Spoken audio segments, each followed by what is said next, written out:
Hello, hello, hello. Today I am here to talk about the end of the student loan pause. This is the 3-year student loan moratorium where student loan borrowers did not have to pay on their student loans. Now that is coming to an end. This is the last day, August the 31st is the last day for this program that was put in place 3 years ago.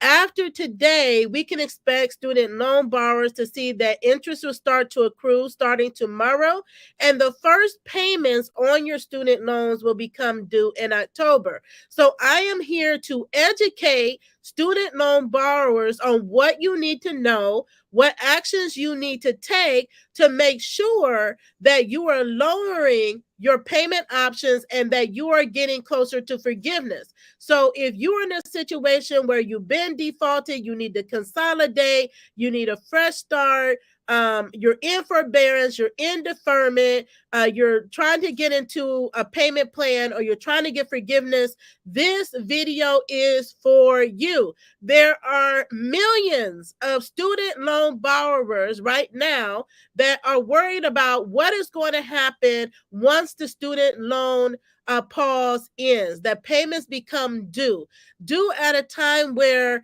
that we have inflation, everything is on a rise, cost is on a rise, and now you have to start paying this money back. What do you do? So, like what happened earlier on in the pandemic when all of these COVID relief programs became available, like PPP and EIDL, and I shared those with you all, I'm doing the same thing with regards to the student loan program. So I told you all, I explained, educated you on what steps to take.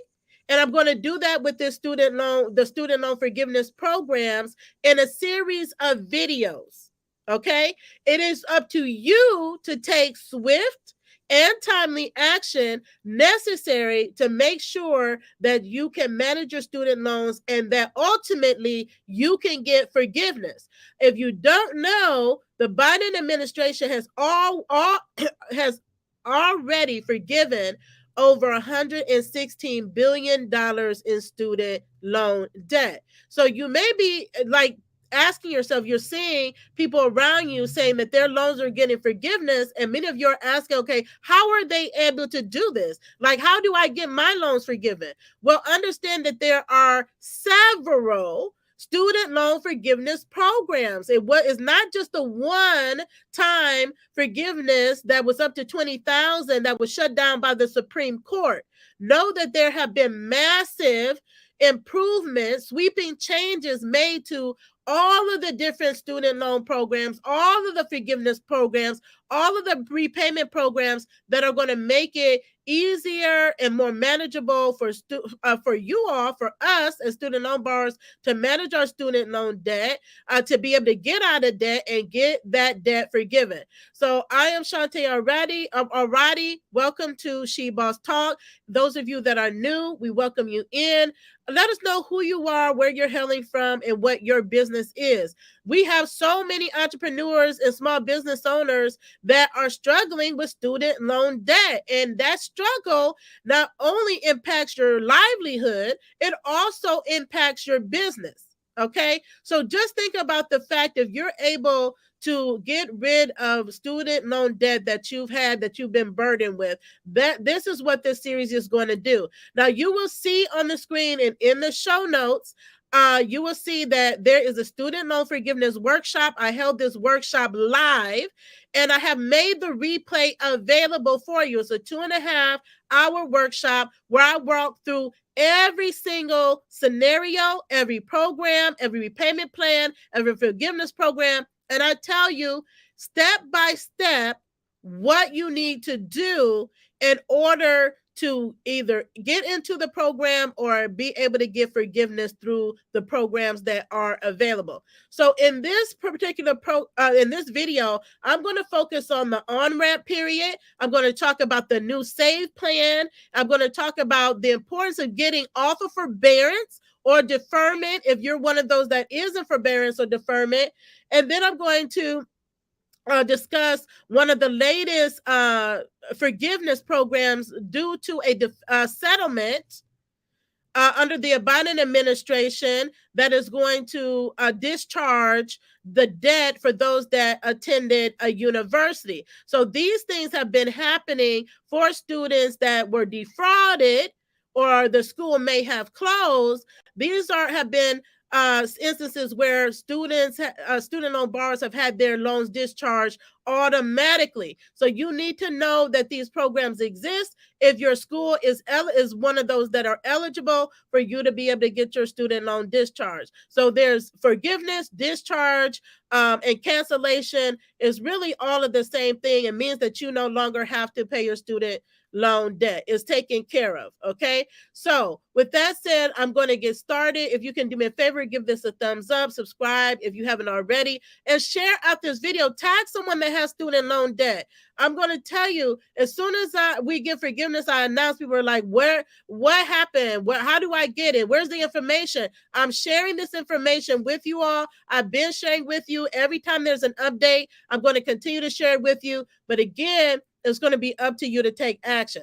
So the student loan pause is ending. Okay. It is what it is. But do you know what's happening? So let's talk about the on-ramp period. This is a period of 12 months that is going to start the timer on October the 1st of 2023, and it will run through September 30th of 2024.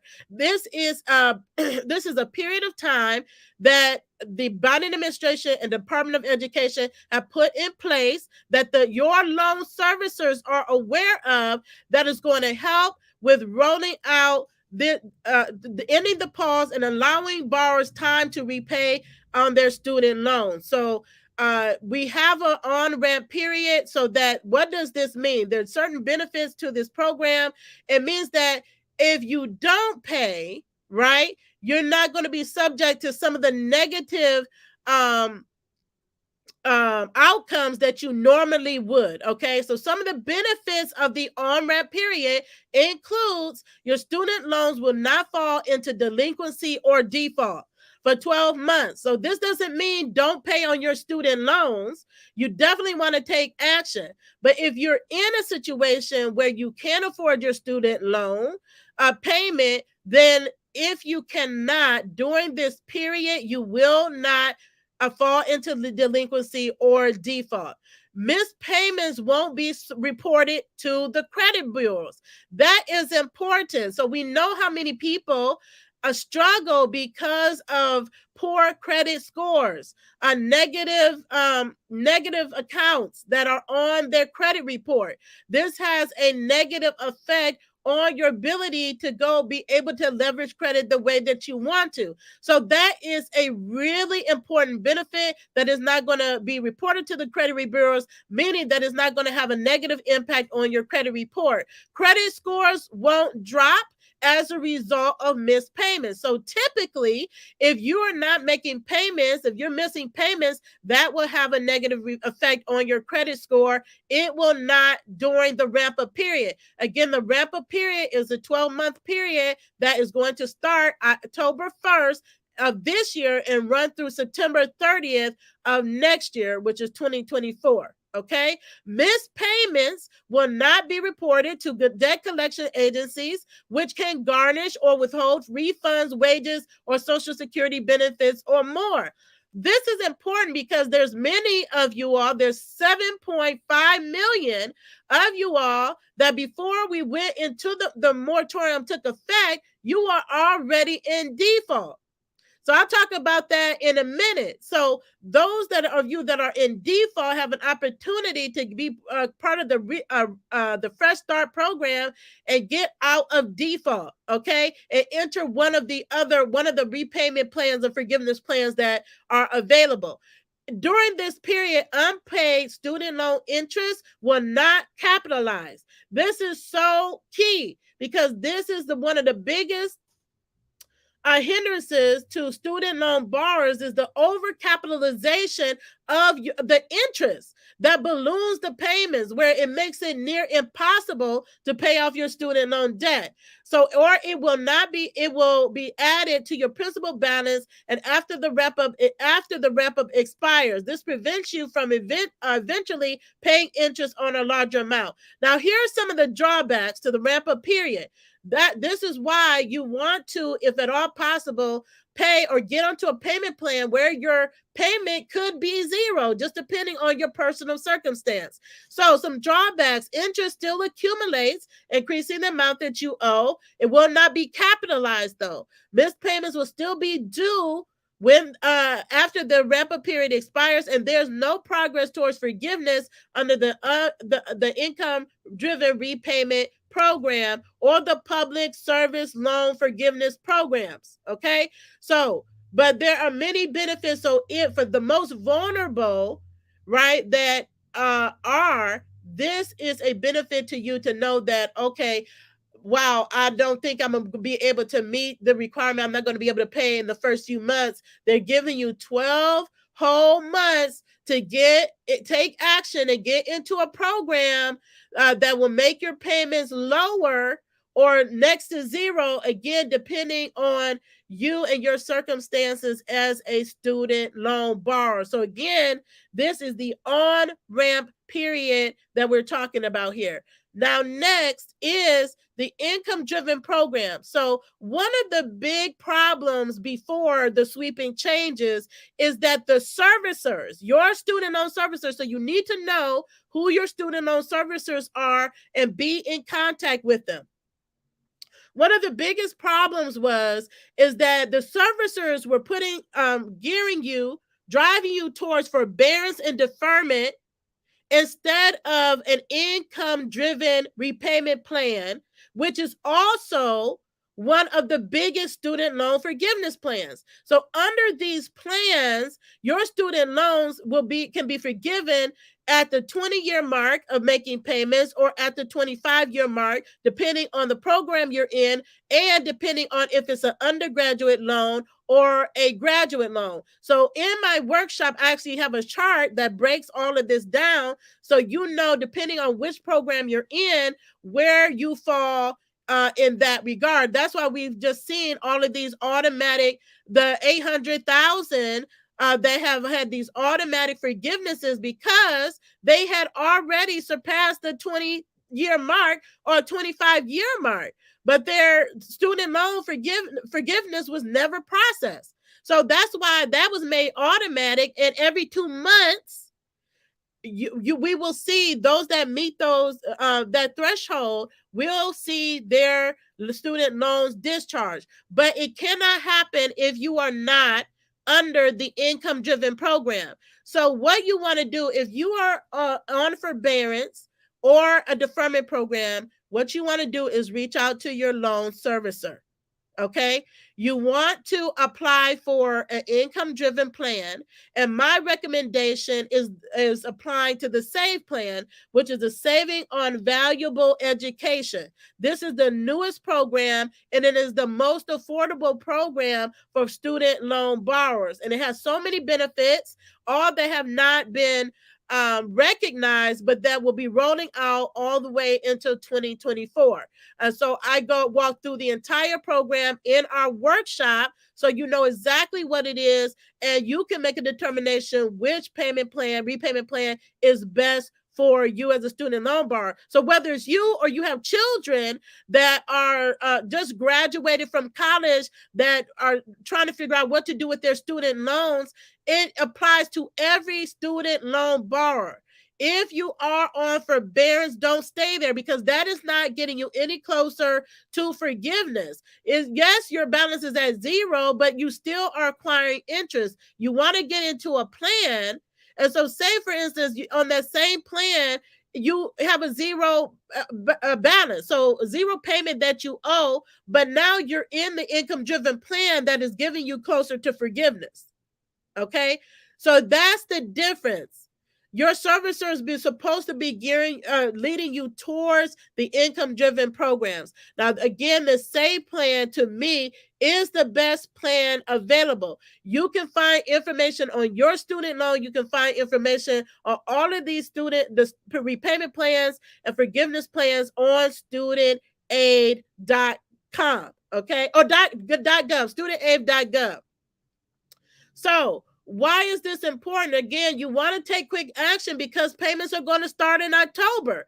The servicers need time to process your applications for these repayment plans. No matter which one you're going to be on, it's going to take time to process all of the student loan borrowers. That's why they established the on-ramp period. Okay. So again, this is the SAVE plan that, again, I recommend you get on, but you can evaluate all the income-driven programs. So when you're applying to these programs, before you actually complete it, you can see where your payments will land you.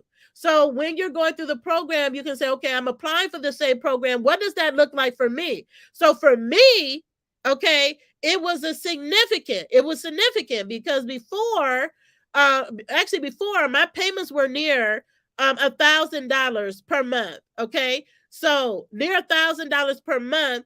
Part of that I didn't have to pay because it was a Department of Ed loan, but the other one that was under Navient, I still had to pay because it was not recognized as the Department of Education loan. And I talk about that, the significance of that, in the workshop. So you want to make sure that your federal loan is a Department of Education loan. So once I submitted my application and they processed it, it may have taken a week or two for them to process my loan. They sent me a letter in the mail and it broke down what my payment would be on every program and compared it to the SAVE program. So if I was on no program, what my payment would be, and if I'm on any of the other repayment programs, what would my payment look like? So right now, where my income is, I'm actually only accountable to pay $0 for the next 12 months. So that's huge. That's significant. But what? I had to take action.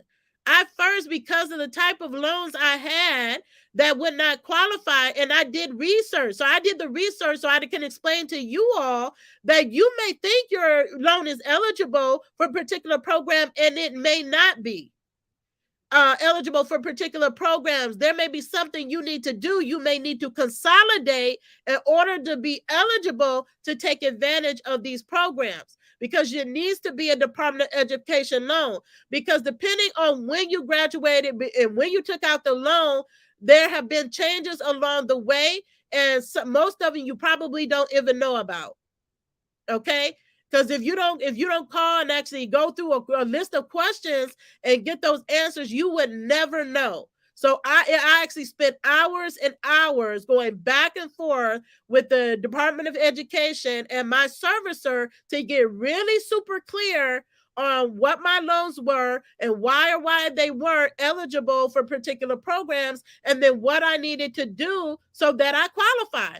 Because I don't know about you, but I want my student loans forgiven because I qualify for them, right? My undergraduate loans, it's 25 years. They should have been canceled already at the year 20 based on the program that I was under. So with the new changes and improvements, I can expect that my loan, now that I have consolidated it, right, will drop off and it will be automatically forgiven. Right. But again, I had to take action in order for this to happen. Okay.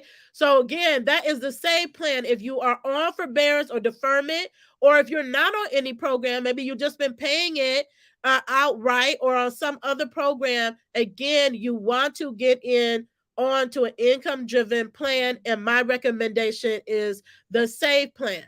Now, under this plan, the Biden administration is giving a one-time only credit. So some of you all that are public service workers know that they did a special waiver and credit for you all that caused you all to get automatic forgiveness for those of you that took action, because there was a deadline of August 31st of 2022 to do it. So some of you met the deadline and some of you all did not.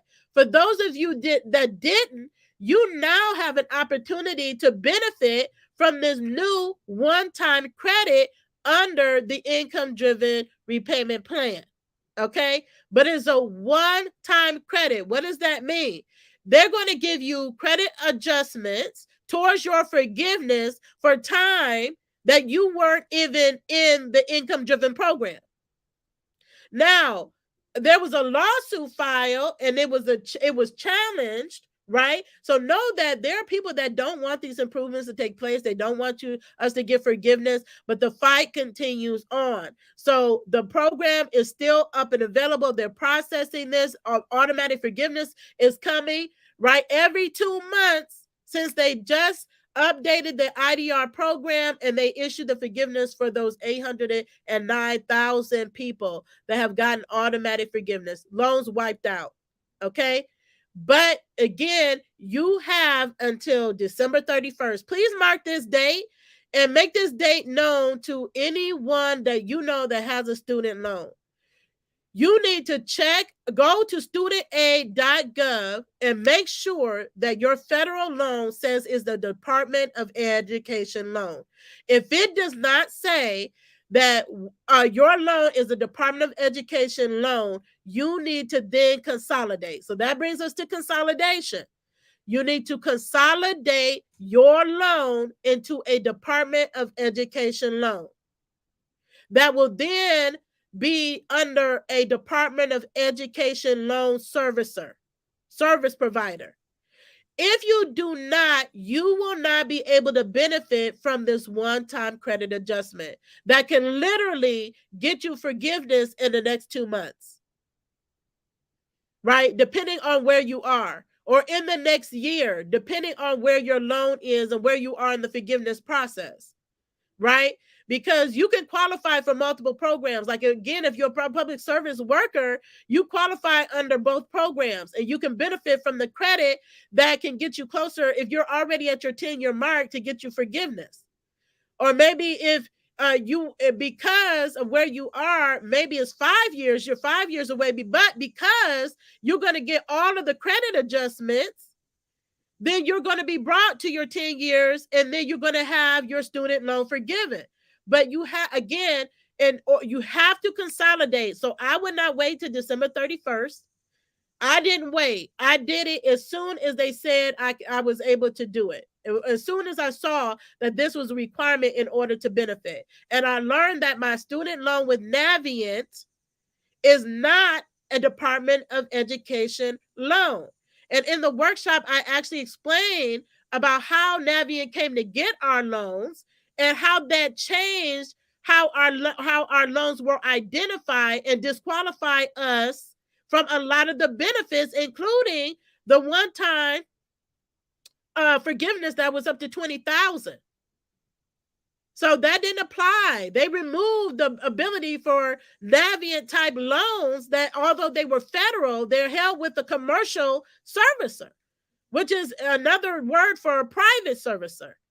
So although they're federal, they're under a private servicer, we would not qualify for that program. And you would not qualify for this one-time adjustment unless you consolidate. So I would encourage you all not to wait to start the application this week to consolidate your loan into a Department of Education loan, to see that process through and make sure that it's updated with your servicer, and then wait and make sure that it's updated on your student aid account that you have a Department of Education loan. Now, once you have that and you are under the income-driven plan, then you're going to qualify for those credit adjustments. And you're going to see, like these other people that are getting forgiveness, you're going to start seeing yourself getting forgiveness. Now, they're going to be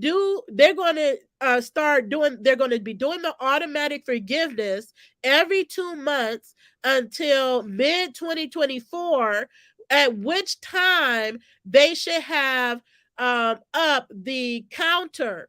So the problem is that there was no no service or Department of Education, no one tracking your time that you have spent paying over the years. So if you did pay 20 years or 25 years and was supposed to be forgiven, there was nothing to trigger to say, hey, ma'am, hey, sir, you put in your 20 years of payments, and now you're eligible for forgiveness, and we're going to forgive. So that's another piece that they're working on. So for every 2 months, they're pulling in the system everybody that's reached that threshold. They're going to give you automatic forgiveness. And then at that time, you will be able to see where you are. But you should start like calculating on your own where you are right now with regard to forgiveness, so you can kind of estimate how much time you have left. Right? And if you factor in all the credits that you're going to get from the time when you weren't on the IDR program, when you were on hardship, when you were paid regularly, when you were on forbearance, or when you were in deferment, then you can see how close you are to actually getting forgiveness. You may be right there, you may be a few months away, and you may be a year away, or something to that effect. But if you need to calculate to determine that. And then once you calculate, talk to your servicer, because your servicer may have other records, especially when it comes to public service workers, because it is up to you to make sure as a public service worker, you get your verification from your employer. And believe it or not, we had people in our workshop, right, that were going through the process, or they didn't even think to go back to their employer. Or there's people that forgot. Oh my goodness, I forgot that for 5 years back in 1990, I worked for a nonprofit organization, or I worked for a government entity. They forgot. So now they can go back, right, to that employer, get the verification accounted for, and then get it credited to their public service worker forgiveness, which is only 10 years, which only requires 10 years of payments in order to qualify for that particular program. So it's even significantly less than all the other programs. Okay? So I've talked to several public service workers recently that said that, like, oh my goodness, like, and maybe your employer is not, maybe they were a small employer, maybe they didn't know, maybe they didn't have their information in order. But what I'm telling you is, you want to go back and you want to get that verification. We take you step by step on what you need to do to qualify for the public service worker forgiveness, how to get the credits, how to go get the verification from your employer, so that you can be done with your student loan debt. This is not about people not paying, not wanting to pay, being lazy, not wanting to pay back their student loan debts. These are people that have paid. They have done the right things. They have followed the instructions. The system has been broken, and there have been fixes that have been made. And those are the things that I'm explaining to you, but there are actions that you're going to need to take in order for you to qualify for some of these benefits, okay?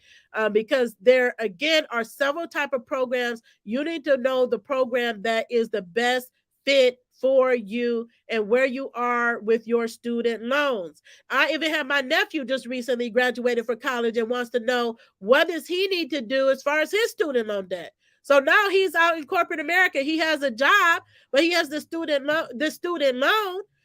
So can he afford it? I don't know. But at least I know the new programs that are available that can help make it more manageable, and he will be set up in a program that will get him forgiveness.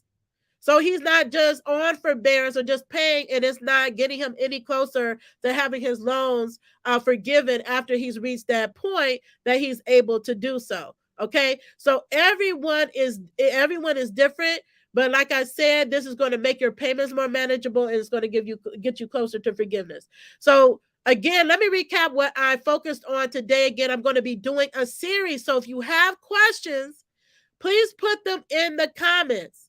If you don't ask, how are you going to get the answers, right? And I don't want you all to stay in default or fall into default when that's not even necessary. There's programs now where you don't have to do that. And if you're in the same program, they're actually going to prevent you from doing that, because you're going to be able, if you fall on hard times or you miss so many payments, they're going to automatically enroll you in an IDR program so that you don't get into default. Okay, so these changes are significant for student loan borrowers. Okay, so that's why I'm sharing this knowledge. So again, let me just recap. One is the on-ramp period that starts in October. That's giving you time, right? But if you can pay, pay. And one thing that I would say that I don't think I clarified is that when you're on the IDR program, like myself, if my payment is zero, right? That's still as if it's a payment. It doesn't matter, because my income dictates how much I pay every month. And if my income dictates that it's only zero, if I pay zero for the next 5 years based on my income, I'm still qualified for forgiveness. It still counts because I'm in the program. Now, if I'm not in the program and I just don't pay, or I'm in forbearance or deferment, it does not. It does not get me any closer to forgiveness. So we want to be done with these student loans as quickly as possible. Okay. So again, you have that on-ramp period, so you don't have to be worried, but you need to be taking action, figure out what repayment program you're going to get into, and then let that determine how much it's going to be on a monthly basis for you to be able to afford, just based on where your income level is at, and your family. It's based on your family size and your income. Okay. Then we have the Sept plan, the most affordable in history.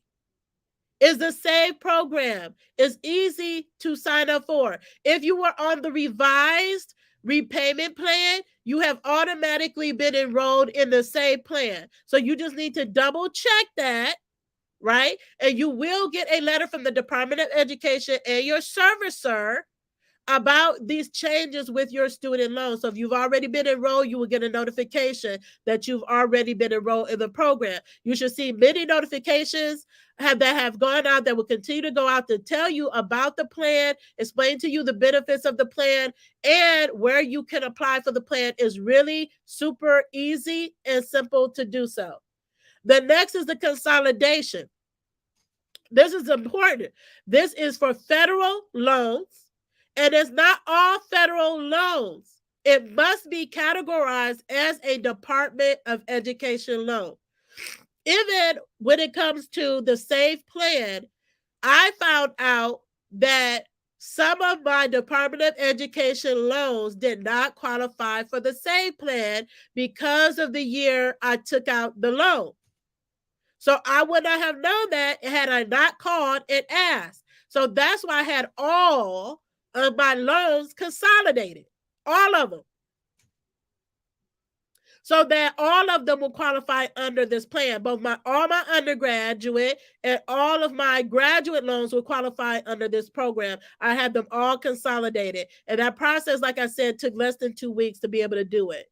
Okay, and it's an easier process to consolidate if you link through the IRS. So you want to select the option to link through the IRS. Now, if your income has changed since you filed your 2022 taxes, then you can opt not to, but you would need to submit your employment or your income verification documents so that they can see that your income has changed, and then they will factor that into the calculation under the repayment program that you're selecting. So that's what I did, okay? Because I knew my income had changed. Okay, and then forbearance. Get off of forbearance. Get off of the deferment programs. Get into a repayment plan. I can't say that enough. The deferments and forbearance are not helping you. And if you can get into a plan based on your income, then at zero, right, or $25 a month, you will be able to see where you're at to determine if you're going to go through with the application or not, if you're going to complete the application. But at least try to see if you can do it so you are closer again to forgiveness. And then the last thing that I would say again is, if you or someone you know attended Ashford University, the Biden administration, okay, is automatically discharging the student loans for 2,300 of those students. And so many people, so that's new, that just happened. So know that these lawsuits, there are many lawsuits that are at play or that have happened, and then they go through like an approval process. And that happened last year with the settlement. And I talk about that with the workshop, like ITT Tech was involved. There was a whole list of schools that were said to have defrauded their students. And so they were given a discharge. So there was a process for it. There was actions you needed to take. And if that's you, what you want to do is file a defense claim. So I walk through step by step in the workshop for those of you that meet the criteria for a defense claim to file your defense claim. That is another forgiveness opportunity for you to be able to seek. But while you're seeking forgiveness through that, because it can be a lengthy process, you also want to make sure that you're under income-driven based plan. Okay? So again, that's the defense claim. Several schools have been, it has been determined that defrauded students or that the school closed. So there are certain criteria that has to be met, determine if you qualify under any one of those forgiveness programs. We break that down in the workshop. So if this is something you need step-by-step help on any of these scenarios, I would encourage you to get the workshop. It's $59. Is help the people, not only the ones that have attended live, but those that were not able to make it live and have purchased the replay. They know exactly what steps to take depending on where they are with their student loans. Now, if you are in default, you want to, and I did a video on the Fresh Start program. I think I'm doing another video on the Fresh Start program. If you are on default before the moratorium, you want to get out of default. There is a Fresh Start program. You need to sign up for that program. In this workshop, I take you step by step how to sign up for the program. Don't assume at one point it was automatic. Now you have to actually enroll in the Fresh Start program. That's going to have so many benefits, meaning that you're going to be taken out of default. It's going to have a positive impact on your credit report. It's going to take you out of default in your credit report. It's going to cause possibly your score to rise. It's going to qualify you for more opportunities that for most people is their student loan debt is what's preventing them from being able to buy a house. Okay, or qualify for other, credit worthy opportunities. It's their student loan debt, right?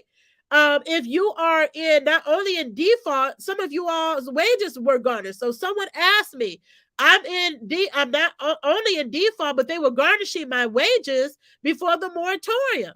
So what do you think is going to happen once the moratorium ends? So it's not that just the payment becomes due, but if your wages are garnished, which is hurtful for a lot of people, you can't afford to have chunks of your money taken to put towards your student loan debt. But there's actions you need to take to get in the Fresh Start program, which would relieve you from that garnishment. Again, these are all ways that you're going to be able to save money. Just think if your wages are being garnished for $400 a month, what you can do with that money.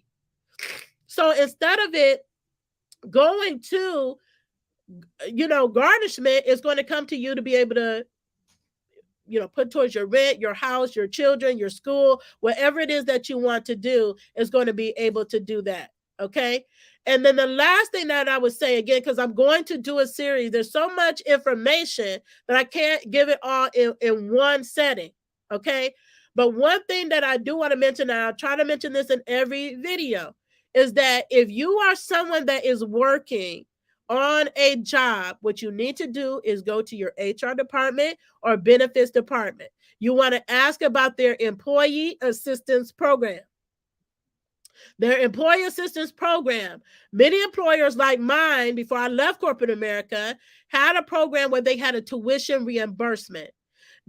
companies can, it's around $5,600 and some change that they're able to give in tuition assistance tax free. Okay. Some may give above that, but most companies give at that level. But guess what? Through 2025, that tuition assistance, that money can go towards your student loan debt through 2025. So if you have an employee assistance program, you go there and they say, oh, yes, we have a tuition reimbursement program. Then you want to utilize that to then draw down your debt. That's $5,600 annually that you can draw down your debt. Right? So check with your employer. So maybe this year is that 50, you get that tax-free money this year, and then you follow the steps and get it next year, get it every year that you're able to, based on the stipulations under the program of the employer, how often you can be able to do it. But usually it's annually. They may have a cutoff at 2 times, or they may have a cutoff at 4 times. It depends on your employer. No, but don't miss out on these benefits. I tell you, you have to leverage your company for the benefits that they offer.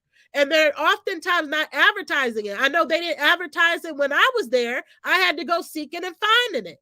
And I had to follow up and follow up and follow up. And I had to hold them accountable when they dropped the ball, because I knew I deserved that money. I was in school paying them tuition, and it was a benefit of my hard work. But I had to follow up and make sure that they did their part, right? So know that people drop the ball. You have to stay on top of them to make sure you get your money that is due to you. So whether or not you want to use it toward tuition, or you want to use it towards student loan forgiveness, you can do it. Again, but it needs to be a written employee assistance program, which for most major companies, they have them.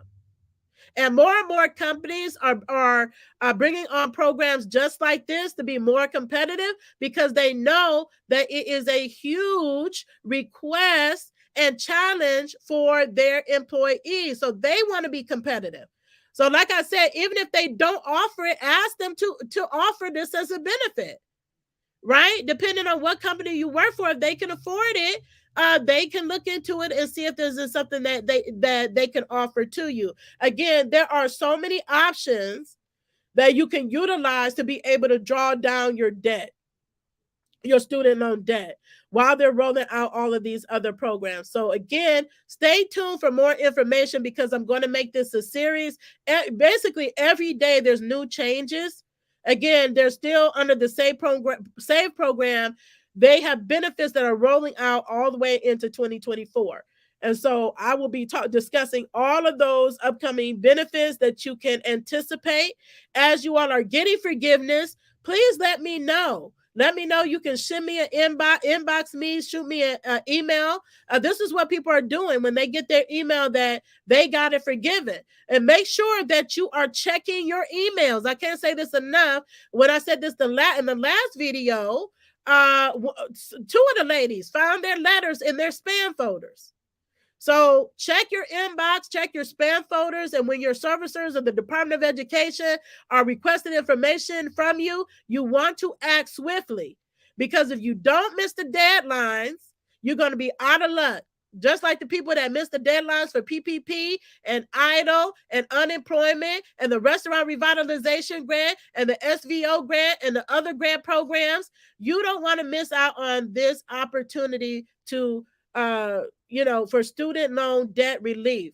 It is something that is happening ongoing, and it will continue to happen until all of the improvements are made, so that students have more affordable education and that student loan borrowers can better manage their student loan debt. Okay, so I'm looking out here. I see all of you all. I'm just checking to see if there's any questions out here. I received my new payments through Nelnet under the income driven. Should I still call and switch to the SAVE plan? So you're under income driven plan. So you want to confirm which one you're on.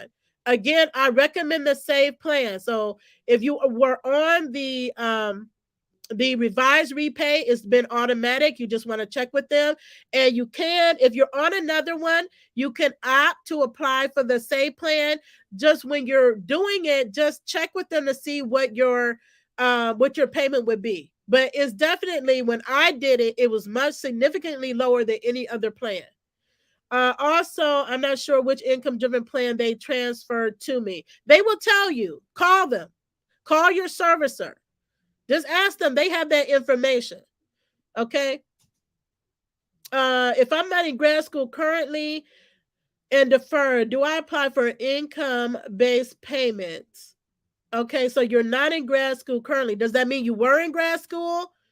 So I'm not sure what you're saying. So, or do you have an undergraduate? Regardless, if you are in the, whether it's undergrad or grad and it's deferred, I would highly look at getting under on the same plan. See what the numbers work out to, and if what they work out to is better for you.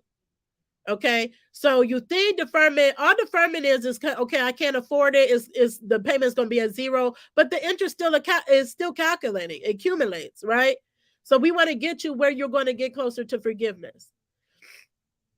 And I know under the income-based program for many, many years, I was at zero or like $25. That was something I could manage. And then my income went way up. I mean, way up. And man, did I see it. And so, I knew that was not manageable for me. So I wanted to make sure I was in the right plan and that they accounted for my current income and not my previous income. That's the benefit. So you get to track where you are financially, and if there are any changes, it's up to you to report them. Right? So if you know you filed your taxes in 2022, right, your 2022 taxes, and you were good, but now your circumstances have changed, maybe your hours have decreased or you lost your job, or we're entrepreneurs, so my income or my revenues fluctuate, right? So you take that into account, and immediately when you know and you can provide that the documentation, you want to call them. And most times you can do this online. You can apply, you can recertify online, and submit your documentation all online, depending on who your servicer is. Okay. But I know now that everything is really online, but I like to call and talk to people. And because I usually have questions, I want to make sure that I'm clear on any actions that I'm taking.